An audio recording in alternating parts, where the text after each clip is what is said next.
இதெல்லாம் அவர் சொன்னார்கள். உச்சநீதிமன்றம் இதையெல்லாம் கேட்ட பிறகுதான் அது மட்டும் இந்த வழக்கை விசாரித்து உச்சநீதிமன்ற தலைமை நீதிபதி கொண்ட 3 பேர் கொண்ட பெஞ்ச்.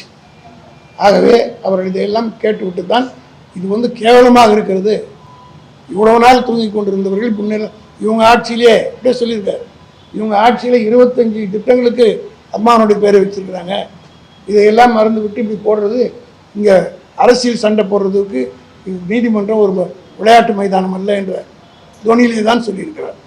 ஆகவே இந்த வழக்கை போட்ட எடப்பாடி அவர்கள் இனிமேல் திருந்தி அதை பார்த்து தான் இன்றைக்கி பல பேர் அதிமுகவிலிருந்து பிரிஞ்சு வந்தாங்க.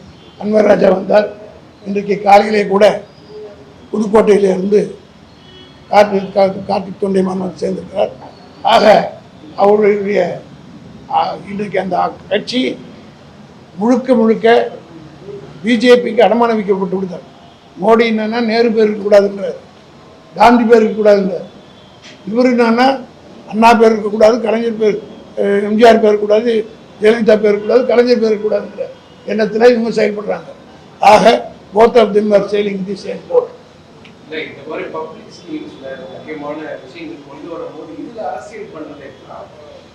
அதுதான் உச்சநீதிமன்றம் சொல்லிட்டு இதெல்லாம் கேவலமான அரசியல் பண்ணக்கூடாது, சீஃப் ஜஸ்டிஸை சொல்லியிருக்கிறார். அதுக்காக தான் 10 லட்ச ரூபா ஃபைன் போட்டிருக்காரு.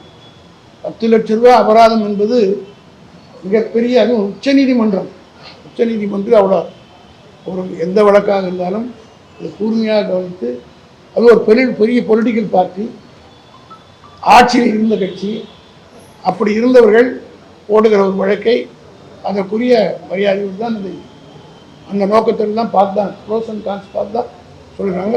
உச்சநீதிமன்றத்துக்கே கோபம் வந்து தான் 10 லட்ச ரூபா அபராதம் போடுறாங்க. நான் பாஜகவுக்கு அடிமை இல்லை, கொள்கை வெல்ல கூட்டணி வேறுனு எடப்பாடி பேசியிருக்கிறார். வேற என்ன அவன் கொள்கை உள்ள ஒன்றும் இல்லை, 2 ஒன்றுன்றது உதாரணம் சொல்லிட்டேன். அவர் நேரு வேணாங்கிறாரு, காந்தியே வேணாங்கிறாரு. காந்தியை சுதந்திரம் வாங்கி கொடுக்கலன்னு சொல்கிற கட்சி தானே இன்னைக்கு பிஜேபி. நேரு பேரே உச்சரிக்கூடாதுன்னு சொல்கிறது தானே மோடி.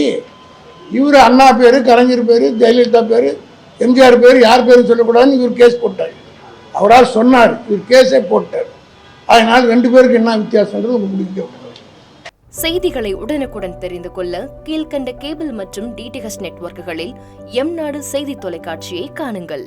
பாதகம் செய்பவரை கண்டால் நாம் பயம் கொள்ளலாகாது பாப்பா, மோதி மிதித்து விடு பாப்பா, அவர் முகத்தில் உமிழ்ந்து விடு பாப்பா.